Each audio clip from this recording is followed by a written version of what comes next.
When someone comes out, it often changes everything in relationships, sometimes for the better as they get deeper, richer, more authentic, more inclusive, and accepting, but sometimes not. And these relationships, parent-child, friends, family, that we considered a given may now seem unsure and shaky. And at times, they are unsafe. How do we know?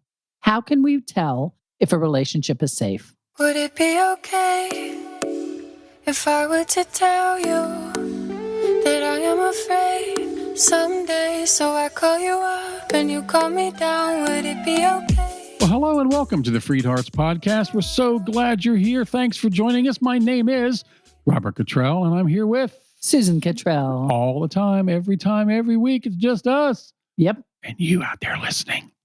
And we are so glad that you're here. I just love the comments that you send in. And by the way, if you have comments on what we're doing, if you have something you would like us to talk about, please just email us at podcast@freedhearts.org. And we would love to hear from you. And those that have done that, just thank you so much. It's just awesome. We hear the impact it's having, and the numbers are growing. And we're humbled by it all, and we're grateful for you giving us this time to walk on this journey together. Thank you very, very much. As always, subscribe if you haven't already. I think on some platforms that's called follow, and share this on social media if you would, or with family, friends, enemies, whoever you'd like to share this with.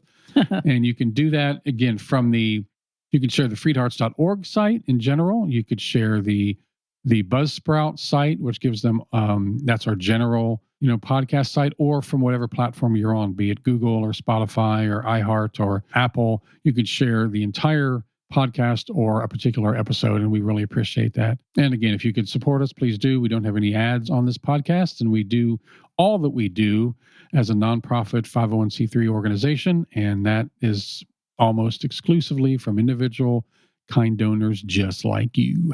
A couple of things, reminders. Susan does personal counseling on a very limited basis for individuals, couples. If you're interested in that, it's very limited, very select, because time is just so limited that if you want to look into that, there's a little tab on our website, or just email us at hello@freedhearts.org, and you can ask about the counseling, and we'll get you all the details on that. And check out our Beloved Adventures. These have become our signature programs. And as we mentioned last week, we have 2 new ones up on the site that have been up there for just a couple of weeks now. And those are the Parents Course, which address core issues and difficult questions, and the LGBTQ course, celebrating the truth and beauty of the real you. And you love doing those, don't you? I love doing those. Those are newly added to that channel. We did them before. Mm-hmm. And I want to tell you, those 2, they go into the exploration, the theology, and a real, deconstruction of what you've been taught. So it's new stuff to you. It won't be stuff like, oh, I've heard this a million times or whatever. I actually do.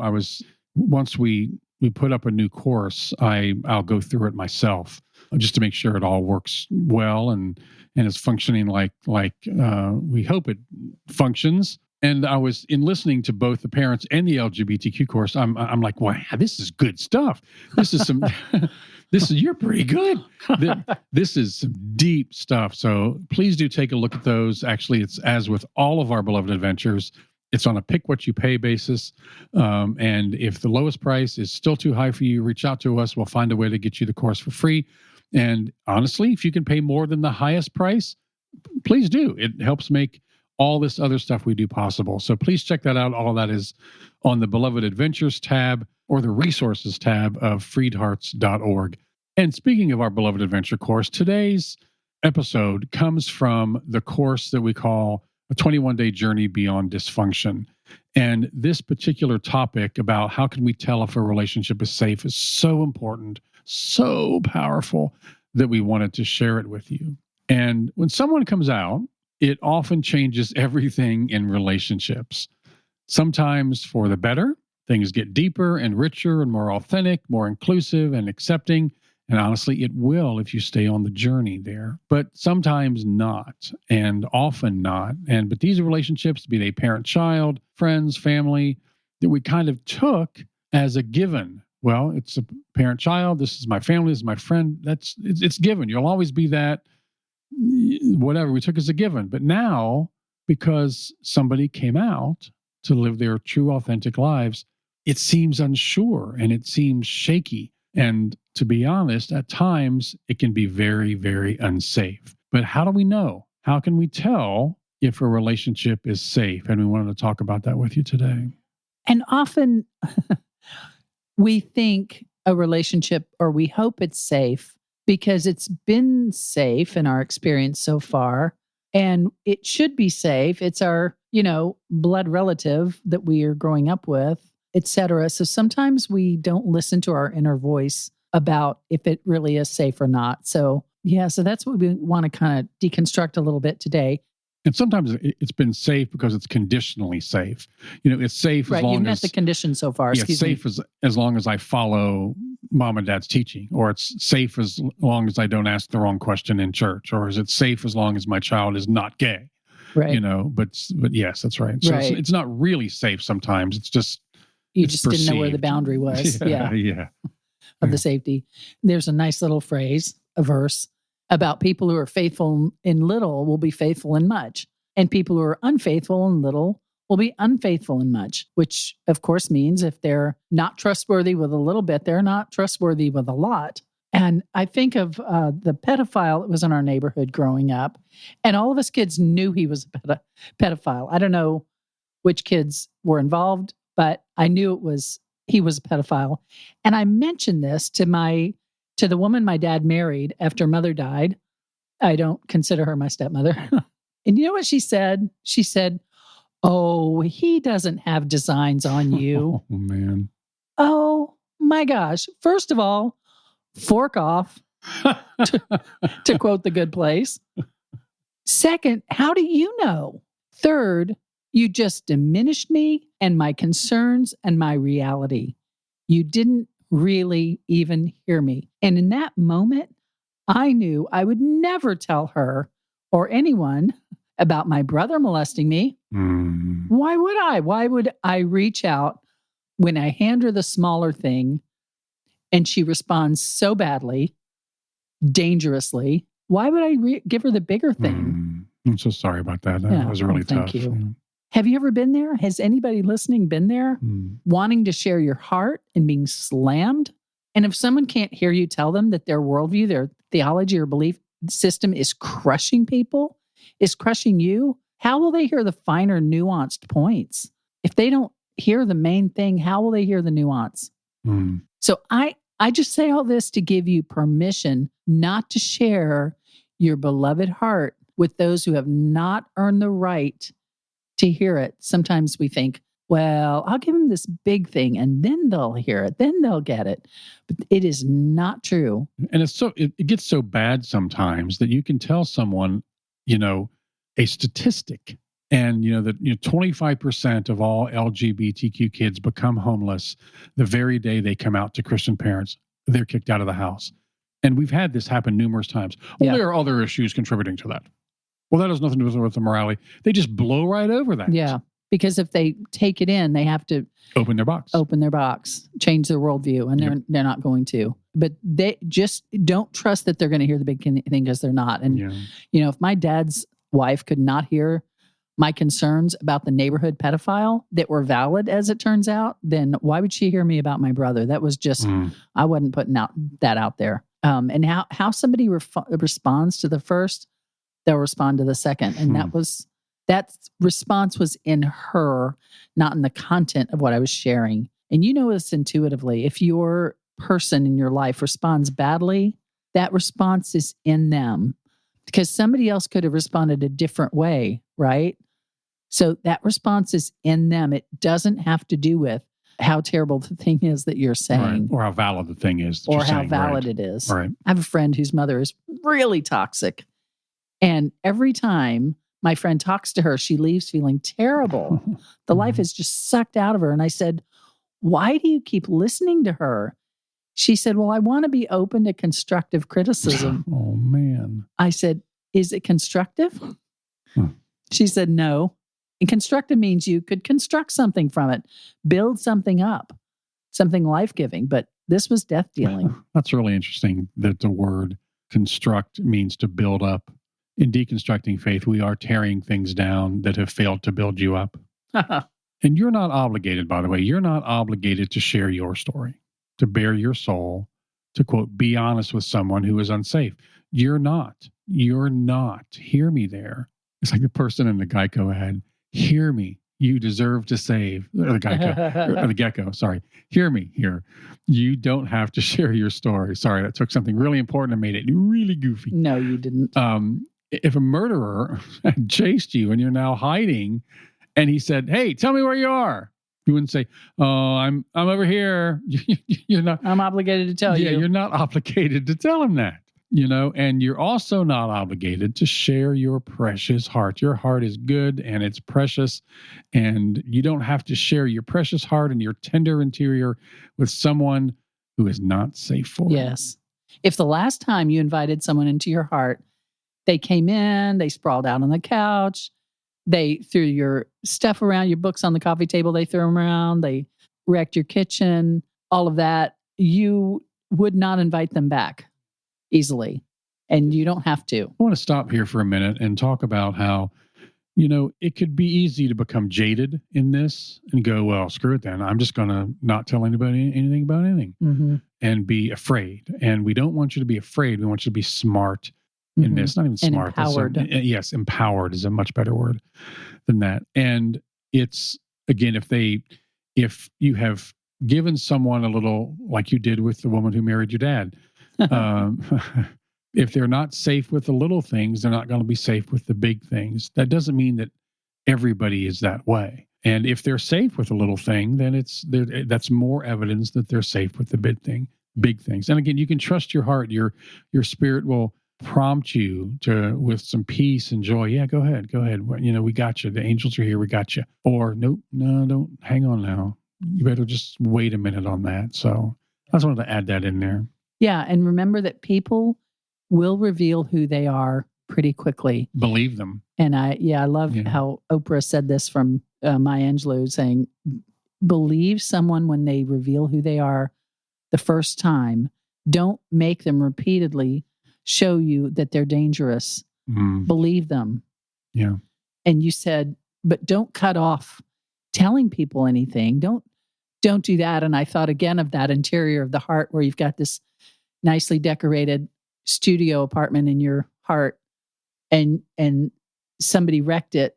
And so you don't invite them in, but if you don't invite anybody and then you're just sitting there by yourself. Yeah.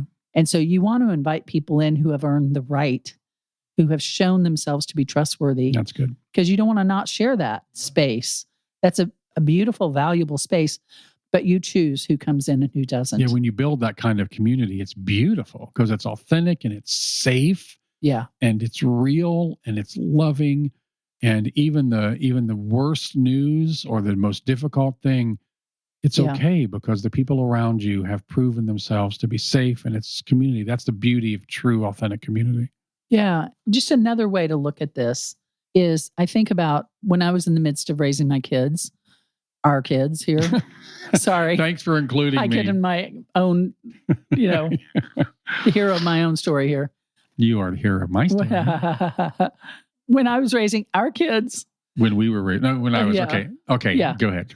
I heard a story about a young boy a boy whose playmate was really rough with toys. And the last time they played together, the playmate wrecked some of this kid's toys. And he wasn't being mean or doing it on purpose. He was just rough. And so the next time before that playmate came over, the little boy of his own accord put away his delicate models and the things that could break. Yeah. Smart kid. Yes, smart kid. And he just left out the blocks and the big toys that this friend couldn't hurt. And his sister's toys, probably.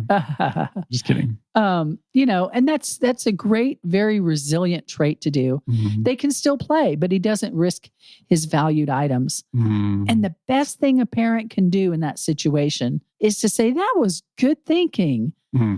Good job for thinking of that. Or if they don't think of it, then suggest it to them. And the worst thing you can do is say, well, that's selfish. You need to share. No, Mom, it's not selfish. It's wise. And I notice you're not serving the kids their lemonade and your grandmother's heirloom china set. Of course not. No. You keep things in appropriate use. You invite people into things who have shown themselves worthy to come into it. So don't let people tell you you're selfish because you want to retain your agency over your heart, your mind, body, and You spirit. say that again. So don't let someone tell you you're selfish because you want to retain agency over your heart, your mind, body, and spirit. Just call someone selfish for being authentic to themselves is selfish. And it's gaslighting. Yeah, exactly. You deserve to have agency. I think we need to say that Yeah. strongly, is that you deserve to have agency over your heart, your mind, body, spirit, your interiority. And just as your body is sacred and it belongs to you, so is your mind, your heart, your spirit. And that is not selfish. And you would never think of, a parent would never think of giving that advice to, oh, you need to be nice to Mr. So-and-so, the pedophile. Even, you be nice to him. You need to not, of course not, because but we toss out a lot of things. Well, you need to not be rude. You need to, that's rude if you don't share like that. It just, I had a gal at a previous... kind of dumped my thoughts there. I had a gal at a previous church, a friend whose daughter was being stalked by an ex-boyfriend. And this mom said, well, you just be sure that you're being nice. And I couldn't believe it. And this was before the girls even came out. It was like a long time ago. And I said, the primary concern for you with her is to make sure she's safe. Being nice is not on the list. Yeah. You don't need to be nice to someone who's oppressing you. You need to be safe. So, yeah. I mean, you need to have, like you said and repeated, which is so important, you need to have agency over your heart, your mind, your body, your spirit. It turns out, here's the good news. Turns out you are the boss of you. You are the boss of you. You do have jurisdiction over your things, your stories, your heart. And it is not selfish not to share what you don't want to share. Don't let anyone tell you otherwise. And don't apologize for being you. I wear a sweatshirt a lot these days that says, be you, they'll adjust. And there's another one that I have that says, be you, they'll adjust or not, whatever. So don't apologize for being you. He always gets comments on those shirts too. Really, don't apologize. And we love this quote by, I think it's Becca Lee, that says, the ocean does not apologize for its depth, and the mountains do not seek forgiveness for the space they take. And so, neither shall I. And I think that's beautiful. So beautiful. So how do you know if a relationship is safe? You will know in your gut. Trust your gut. And if your gut's been overridden, and told that unsafe things are safe, begin to listen to that little voice inside you that knows, and observe people that you're wondering about. People will show you who they are. They will. And you need to believe them. And we've been conditioned into the habit of covering over for people, of excusing people, women, Black people, LGBTQ people, other people of color, those on the margins, so to speak, have been conditioned to excuse bad behavior by people with more power than them. And so you have to allow yourself to hear that little voice. If it says, this is not right. safe. Yeah, this is not right. This is not safe. Then you know that. Don't override that, please. Yeah. Let it sit there, even though it feels uncomfortable. Even if it's your mother, it may be you know if it's not safe. So trust your heart to lead you in this. If you really want help with this, there's a book I always recommend called The Gift of Fear by Gavin DeBecker. It was a game changer for me on listening to my intuition and how vital that is, that your intuition is there to keep you safe. And if you don't listen, you can find yourself in really bad trouble only because you overrode your intuition that was put into you for your protection. So go for that. The Gift of Fear by Gavin DeBecker. But trust your heart. Don't be concerned about being nice to people who are unsafe at the expense of being kind to you. You deserve kindness too. You deserve your first allegiance. You deserve to be kind to you. And if you're not kind to you, how can you protect yourself? A safe relationship, an authentic, healthy, safe relationship feels wonderful. You feel seen. Yeah. This is some of the elements of a safe relationship. You feel seen, you feel heard, known, respected, supported, trusted, honored, and you feel secure, and you feel safe, and you feel loved. And you know what? That's what you deserve. Mm-hmm. That's what you deserve. And next week, we're going to talk about... It serves you well. It serves you well. Next week, we're going to talk about what does God really think of you? And here's a little teaser. You're going to love the answer.